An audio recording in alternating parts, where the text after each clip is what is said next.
Today's battleground in the information wars, TV and the web.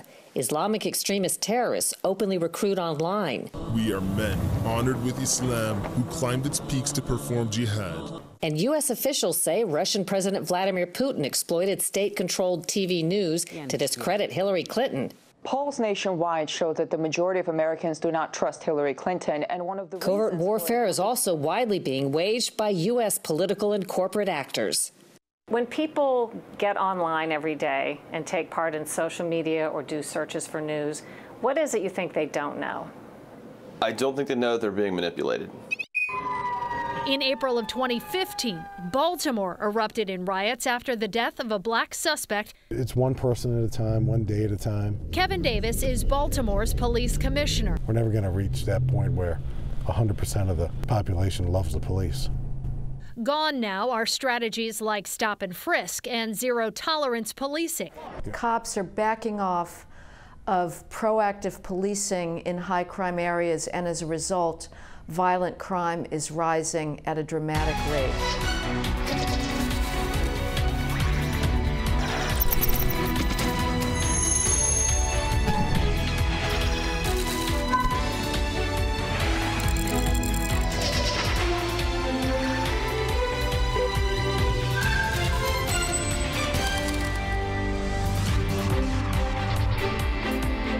Welcome to Full Measure. I'm Sharyl Attkisson.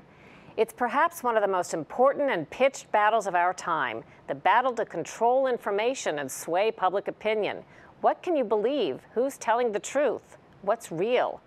Trust in the national news media breaks along partisan lines. According to the latest survey, just 11% of Republicans now trust national news organizations a lot, down from last year.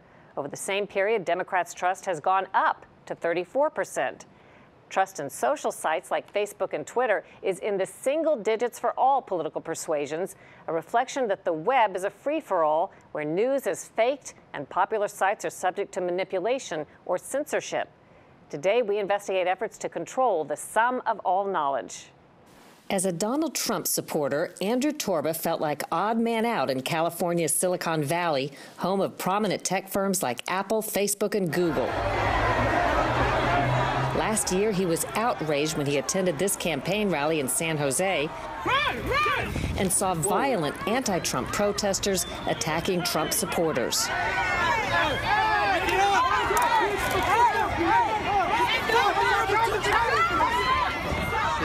Did you post these feelings online? Yes, yeah. On what? On Facebook, on Twitter. I wrote a blog about it. You know, immediately, without getting into any of the issues or anything, I was automatically labeled, you know, a racist, a bigot, etc. Venture capitalist, people that I respected and worked with on a very close level that just wrote me off completely and blacklisted me completely. Torba is now living in self-imposed exile in Texas, fighting what he sees as growing control of information online. He started his own version of Twitter called Gab. What was the idea behind it? The idea behind it is that news, information, and communication is really monopolized on the internet by a select group of people, about 4 or 5 leaders in one of the most progressive cities in the world, with some of the most progressive workers in the world. And what I saw happening as a conservative in Silicon Valley was an agenda being pushed and the conservative side and conservative ideas being suppressed. It's not only conservatives like Torba who believe there's an epic struggle underway to control information. Liberals and nonpartisans also complain of censorship, bias, and fake news. We're steeped in the most intense propaganda war since World War II. The sign of a great fighter in the ring is, can he get up from the floor after being knocked down? London does this every morning. That's when the Nazis and the Allies fought for their citizens' hearts and minds, devising propaganda campaigns to demoralize the enemy. Es lebe die nationalsozialistische Bewegung! Es lebe Deutschland!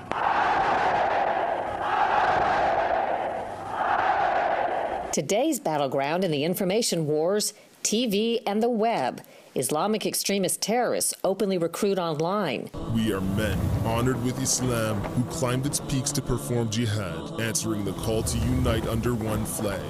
And U.S. officials say Russian President Vladimir Putin exploited state-controlled TV news to discredit Hillary Clinton.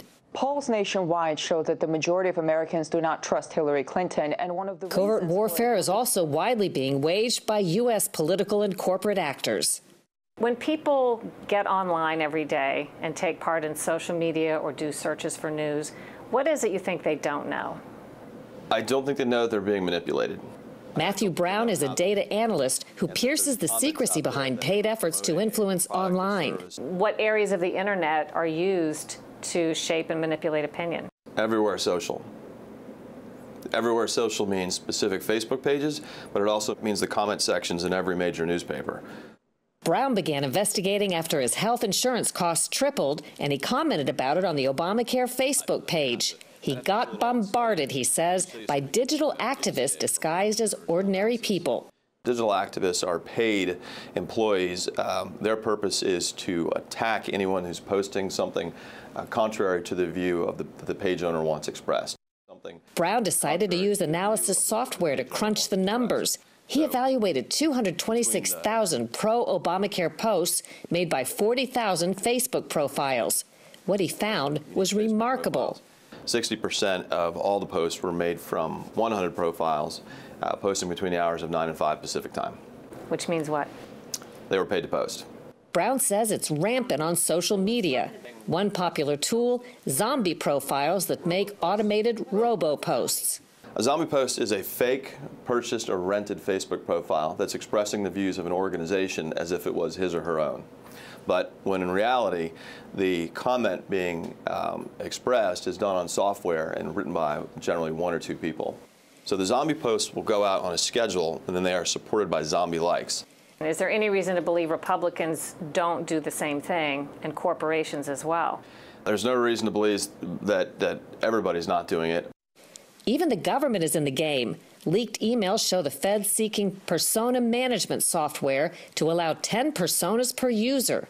They talk of creating an army of fake social media profiles maintained by actors gaming to hide their true location and using tricks to add a level of realness to all fictitious personas. But they're great people. Campaign 2016 brought higher stakes and a new name to internet efforts to manipulate public opinion: fake news. Unsubstantiated rumors about both Donald Trump and Hillary Clinton went viral. There was Pizzagate, which claimed Clinton associates were running a child sex ring from a pizza parlor. Trump was accused in a case of child rape. Every single model has his own. In October, President Obama unveiled a push to curate the news. We're going to have to rebuild within this wild, wild west of information flow some sort of curating function that people agree to. The news media quickly joined the president's call. After a man motivated by Pizzagate rumors fired a gun in the pizza parlor, Clinton added her voice to the cause. It's now clear that so-called fake news can have real-world consequences. This isn't about politics or partisanship. Lives are at risk. Lives of ordinary people just trying to go about their days, to do their jobs, contribute to their communities. It's a danger that must be addressed, and addressed quickly. Facebook announced an initiative to stop fake news. The head of the left-wing group Media Matters told donors it played a critical role in forcing Facebook's hand. But the fix involved using fact-checkers that many conservatives see as biased. Conservatives point to fake news in the mainstream media, like the false Time magazine report claiming Trump had removed a bust of civil rights leader Martin Luther King from the White House. Zeke from Time magazine writes a story about I took down. I would never do that because I had great respect for Dr. Martin Luther King. But this is how dishonest the media is. More when we return. Are social media sites controlling what you see online? When you type Hillary Clinton IND into Bing or Yahoo, there are plenty of indictment-based recommendations. When you type it into Google, the top 2 recommended auto-completions are Hillary Clinton Indiana and Hillary Clinton India.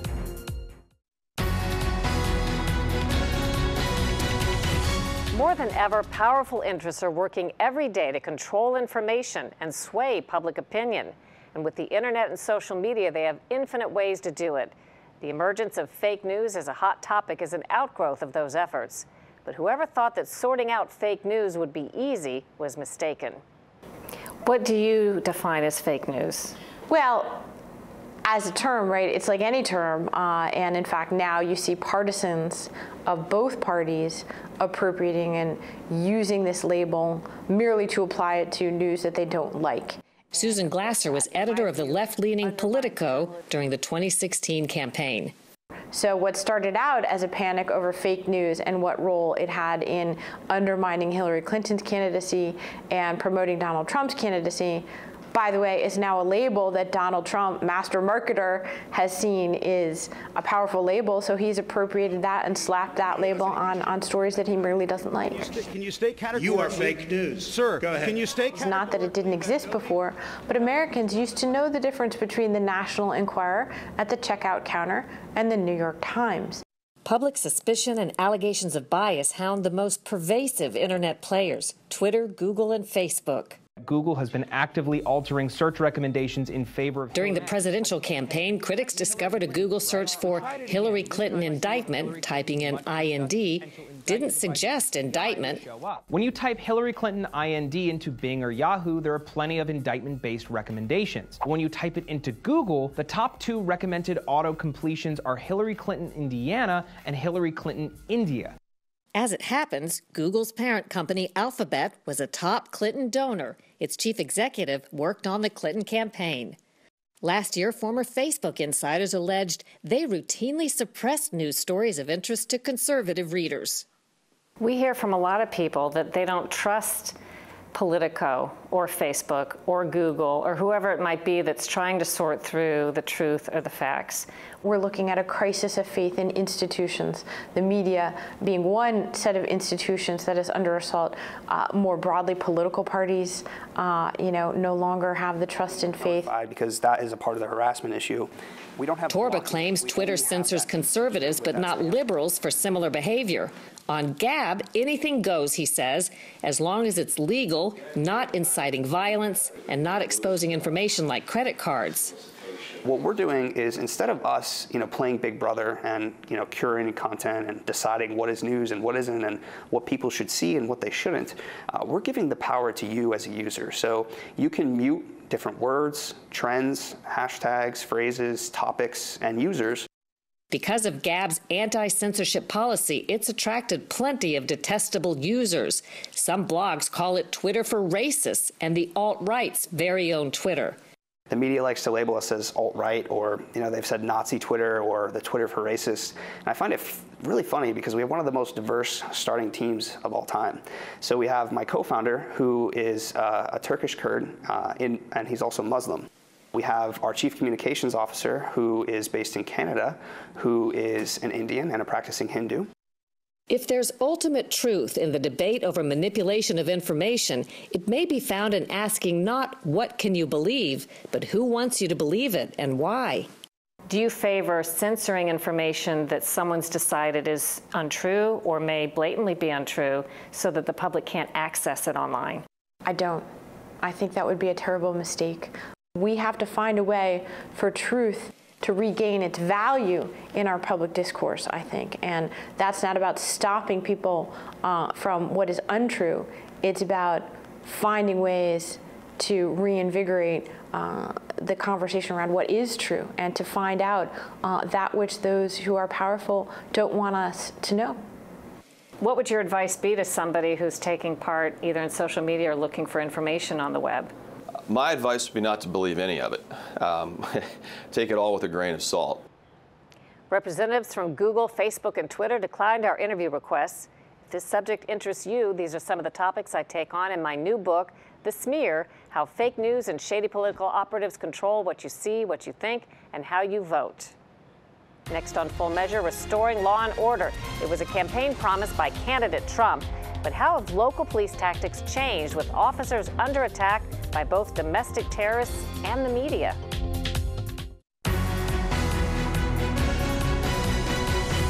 Conflicts between communities and police have erupted into riots in recent years, prompting headlines and intervention from the federal government.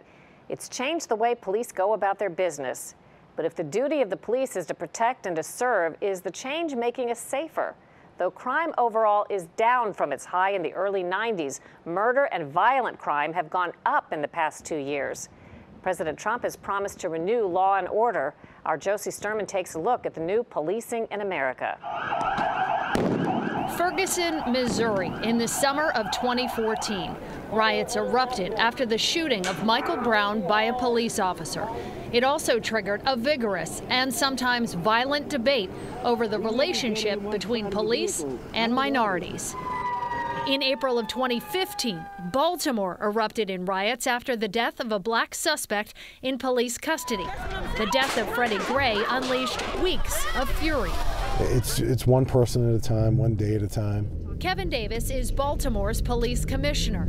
He was promoted to the job in 2015 after the riots and immediately faced calls for a change in police tactics. I mean, there's never going to be a final chapter to all this, you know? We're never going to reach that point where 100% of the population loves the police. In Baltimore, changing tactics wasn't completely a matter of choice. The city and Department of Justice agreed to sweeping police reforms to stop overly aggressive tactics and restore trust in city cops. We've been policing in a way over the past, 10, 20 plus years that has really upset the community, and it's really driven a big gap between the police department and the community. Gone now are strategies like stop and frisk and zero-tolerance policing. Black Lives Matter, boy! The DOJ claims those and other tactics have created problems in 24 cities. Any community, no matter where you are, wants its police department to lock up bad guys. Murderers, rapists, robbers, burglars, thieves, arsonists. There's really no question about that. But when it comes to some of the discretionary enforcement efforts that our profession has engaged in, all too often, that I think we're making our way away from, it's those discretionary enforcement efforts and initiatives, particularly in poor communities, particularly in African American communities, underserved communities, that have really upset entire communities. Cops are backing off of proactive policing in high crime areas, and as a result, violent crime is rising at a dramatic rate. Heather McDonald, author of the book The War on Cops, says police can't afford to back off too much. After the riots in Baltimore, the Freddie Gray riots, drug enforcement just ended in Baltimore and shootings went through the roof. Recently, a Pew poll came out of officers. 72% said that they are less likely now to make pedestrian stops, to engage in proactive policing. Arrests are down in Los Angeles. They're certainly down in New York. There are consequences. In 2015, FBI stats show the biggest jump in homicides in years. 25 of America's largest cities up drastically. One of them, Chicago, has become a murder capital. The city had more than 750 homicides last year, and arrests were down. That is a very, very bad sign, because the law-abiding residents of high crime areas beg the police for public order enforcement. But when the elites, when the mainstream media, when the White House is sending the message that that type of policing is racist, we shouldn't be surprised when cops back off. And when they do, again, it's minority lives that suffer. Law and order must be restored. Then candidate Trump called for change. And with Jeff Sessions as Attorney General, it's obvious a police-first mentality has returned to the Department of Justice. More law enforcement, more community engagement, more effective policing is what our country needs desperately. But at the local level, words matter. Hey, I need help. We're here to help you. Leaders like Davis talk about the danger of phrases like law and order that can be taken as a threat. Like, we're just going to come in here and crack skulls. Yep. Yeah. Yep. So does that hurt you? Yes. When that is said, we're a law and order administration. Absolutely. It fosters fear almost. Fear and anxieties, and I think it tells people that we're willing to roll back the clock on some advancements that we've made. Hey man, how are you? What's happening? And in Baltimore, some of those advancements are measured in hearts and minds. I'm gonna give this to you. You know what this is? It's called a challenge coin. That's yours. You ended your story in Baltimore. How are they doing in terms of crime rate there? Well, the first few months have not been good in Baltimore. Just those first few months, they had the highest murder rate on record. But that's just one city, although we are getting a look nationally at some more statistics from last year. That's based on NYU Law School's Brennan Center. They found violent crime last year up 6%, murders up 14% in America's 30 largest cities, Sharyl. Wow, just as some predicted. Thanks, Josie. Still ahead, a look at what's coming up next week on Full Measure.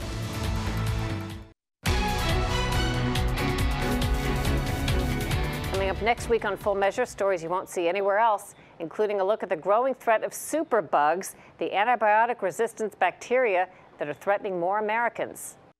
My mom was like this full-of-life person. Debbie Smoody took her mom, Elsie, to a Pennsylvania hospital last year for a simple outpatient procedure. He said that she contracted this bacteria.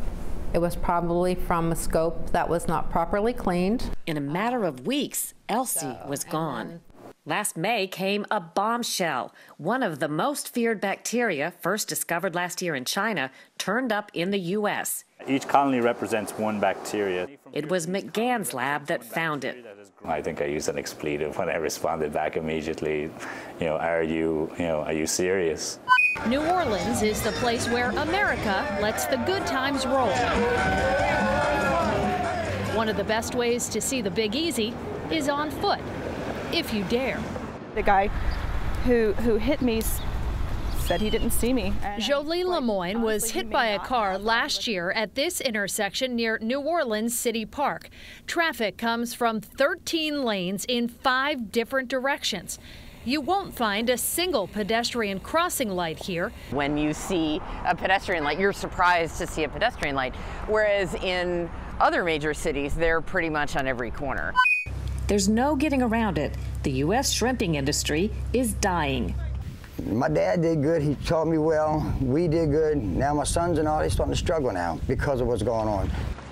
He's talking about foreign shrimp flooding the market from places like China, Indonesia, Vietnam, and Thailand. All of those stories coming up next time on Full Measure. Until then, we'll be searching for more stories that hold powers accountable. I'm Sharyl Attkisson.